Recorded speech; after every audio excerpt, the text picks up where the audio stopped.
મિત્રો, જ્યારે આખી દુનિયા તમને જવાબ આપવાનું બંધ કરી દે, જ્યારે મન મૂંઝવણમાં હોય અને હૃદય શાંતિ શોધતું હોય, ત્યારે એક જ ગ્રંથ છે જે આજે પણ બોલે છે, ભગવદ્ ગીતા. તો મિત્રો, આપ જોઈ રહ્યા છો વાર્તાલોક, અને આજનો વિડીયો કોઈ સામાન્ય વાર્તા નથી. આ ભગવાન કૃષ્ણના શબ્દોમાં છુપાયેલો તમારા જીવનની દરેક સમસ્યાનો ઉકેલ છે. જો તમે કોઈ દુઃખ કે મુશ્કેલીનો સામનો કરી રહ્યા છો, અથવા તો બે રસ્તાવાળા માર્ગ પર અટવાઈ ગયા છો અને તમને ખાતરી નથી કે કયો માર્ગ પસંદ કરવો, તો આજનો વિડીયો એ તમારા માટે ખાસ રહેશે. આપણે ઘણીવાર આપણા જીવનમાં એવી ક્ષણનો સામનો કરીએ છીએ જ્યારે આપણે મૂંઝવણમાં હોઈએ છીએ અને યોગ્ય સમયે યોગ્ય નિર્ણય લઈ શકતા નથી. આવી પરિસ્થિતિઓમાં ભગવદ્ ગીતાના શ્લોકોમાં માનવ જીવનની દરેક સમસ્યાનો ઉકેલ છે. ભગવદ્ ગીતાના ઉપદેશો સાંભળવાથી તમારી બધી જ સમસ્યાઓ તરત જ દૂર થઈ જશે અને તમને શાંતિનો અનુભવ થશે. એવું કહેવાય છે કે ગીતા વાંચવાથી કે સાંભળવાથી જ આજ જીવનમાં તમારા બધા જીવનના પાપો એ ભૂંસી નાખવામાં આવશે. ભગવાન કૃષ્ણે પોતે અર્જુનને ઉપદેશ આપ્યો હતો, જેને ભગવદ્ ગીતા તરીકે ઓળખવામાં આવે છે. ભલે આ ગ્રંથ જૂનો છે, પણ તે આજે પણ તમારી બધી સમસ્યાઓનો ઉકેલ આપી શકે છે. ભગવાન કૃષ્ણ કહે છે કે મનની શાંતિથી મોટી કોઈ સંપત્તિ નથી, અને આ દુનિયામાં જે વ્યક્તિએ પોતાનું મન શાંત રાખવાનું શીખી લીધું છે, તેના કરતાં વધુ ધનવાન કોઈ નથી. ક્યારેક ભગવાન પોતે આપણા સંબંધો તોડી નાખે છે, જેથી કોઈ આપણું જીવન બગાડી ન શકે.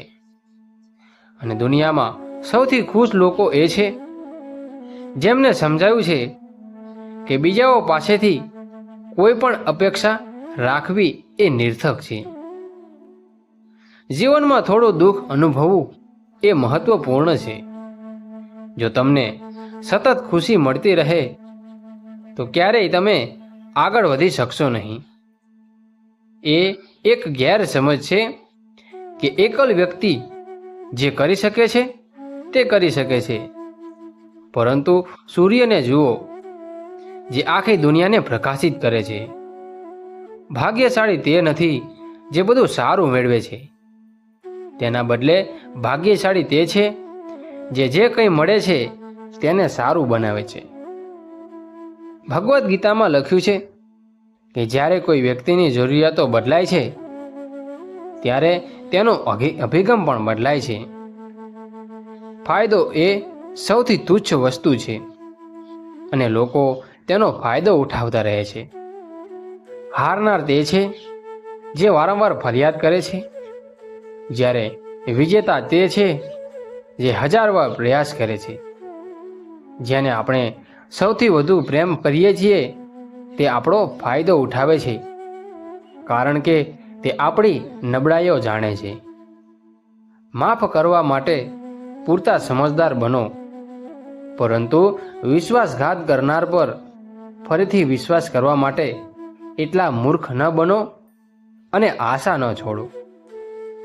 આવતીકાલ આજ કરતાં સારી હશે, અને જીવનમાં એવા રસ્તા સુધી પહોંચીશો જ્યાં લોકો તમને ગુમાવવાનો અફસોસ કરે.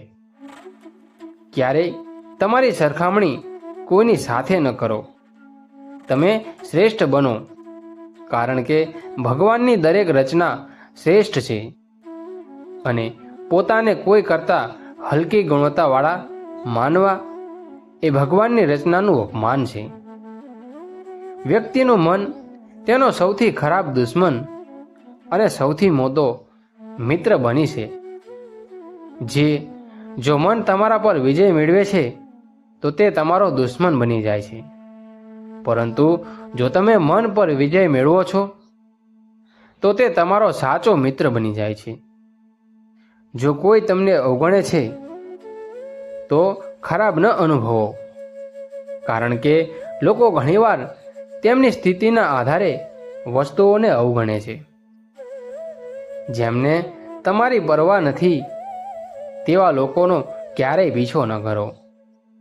અને ભગવાન કૃષ્ણ કહે છે કે દરેક વ્યક્તિ ભૂલો કરે છે, પરંતુ ફક્ત શુદ્ધ હૃદય અને સંબંધો ગુમાવવાની અનિચ્છા ધરાવતા વ્યક્તિ જ તમને સુધારી શકે છે.